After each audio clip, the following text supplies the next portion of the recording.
भूत प्रेत की कहानियां पढ़ने और सुनने में तो बहुत रोमांचक लगती है, लेकिन जरा सोचिए, अगर ऐसे ही कुछ वास्तव में आपके साथ घटित होने लगे तो क्या आप उसे रोमांचित कहेंगे या डर के मारे थरथराने लगेंगे?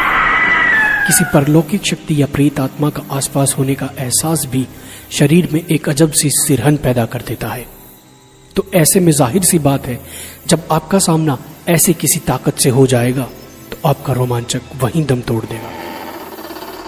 वैसे तो कहने को बहुत सी ऐसी जगहें हैं जहां यह माना जाता है कि आत्माओं का वास है।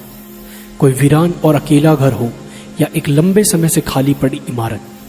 इसके अलावा वह स्थान जहां किसी दुर्घटना की वजह से भी किसी की जान गई हो, उसे भी हम योग्य नहीं मानते हैं कि हम वहां जाएं, क्योंकि जिन लोगों की जान दुर्घटना में जाती है उनकी आत्मा को मुक्ति नहीं मिलती और वे भटकते रहते हैं। कहने को तो बहुत सी जगहें हॉन्टेड या भूता कहा जा सकता है, जहां प्रमाणिक तौर पर कहा जा सकता है कि उस स्थान में कुछ न कुछ गड़बड़ तो जरूर है, और वह स्थान है राजस्थान स्थित भानगढ़ किला। यह वह स्थान है जिसे पुरातत्व वैज्ञानिकों ने सामान्य नहीं माना है। तभी तो राज्य सरकार द्वारा भानगढ़ किले के चारों तरफ व बाहर चेतावनी के तौर पर एक बोर्ड लगा हुआ है, जिसमें साफ साफ लिखा है कि सूर्य उदय होने से पहले और सूर्यास्त के बाद कोई भी इस किले में नहीं रुकेगा और नहीं आएगा। तो आखिर भानगढ़ में ऐसा क्या है जो आम जन को वहां रात के समय जाने से रोकता है? अगर कुछ है तो उसके पीछे क्या कारण है?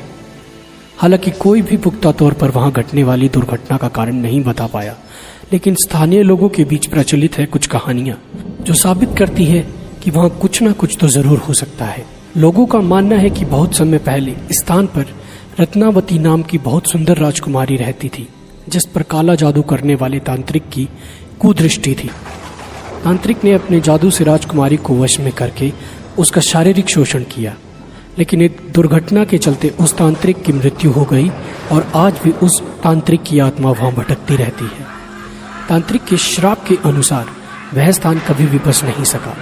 वहां रहने वाले लोगों की मृत्यु हो जाती है, लेकिन उनकी आत्मा को मुक्ति नहीं मिलती है। प्रचलित कहानी के अनुसार सिंधु देवड़ा महल के पास स्थित पहाड़ पर तांत्रिक क्रियाएं करता था।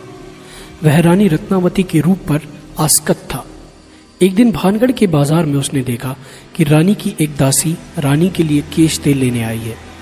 सिंधु देवड़ा ने उस तेल को अभिमंत्रित कर दिया कि वह तेल जिस पर भी लगेगा उससे वह तेल उसके पास ले आएगा।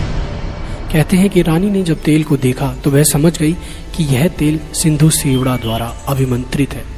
तो कहते हैं कि रानी भी बहुत सिद्ध थी, इसलिए उसने पहचान कर ली और दासी से उस तेल को तुरंत फेंक देने को कहा। दासी ने उस तेल को एक चट्टान पर गिरा दिया। कहते हैं अभिमंत्रित तेल ने चट्टान को उड़ाकर सिंधु सेवड़ा की ओर रवाना कर दिया। सिंधु सेवड़ा ने चट्टान देखकर अनुमान लगाया कि रानी उस पर बैठकर उसके पास आ रही है, सो उसने अभिमंत्रित तेल को रानी को सीधे अपनी छाती पर उतारने का आदेश दिया। जब चट्टान पास आई तब तांत्रिक को असलियत पता चली, तो उसने आनन फानन में चट्टान उसके ऊपर गिरने से पहले भानगढ़ नगर उजड़ने का श्राप दे दिया और खुद चट्टान के नीचे दबकर मर गया। कहते हैं सिद्ध रानी को यह सब समझते देर न लगी और उसने तुरंत नगर खाली करने का आदेश दे दिया। इस तरह यह नगर खाली होकर उजड़ गया और रानी भी तांत्रिक के श्राप की भेंट चढ़ गई। तो कितनी सच्चाई है इस कहानी में? इस कहानी में कितनी सच्चाई है इसके बारे में इस बात से ही जाना जा सकता है कि जनश्रुतियों में भानगढ़ के लिए प्रचलित कहानी में कई लोग रत्नावती को राजकुमारी तो कई लोग रानी बताते हैं। रानी रत्नावती का जिक्र तो हर कोई करता है,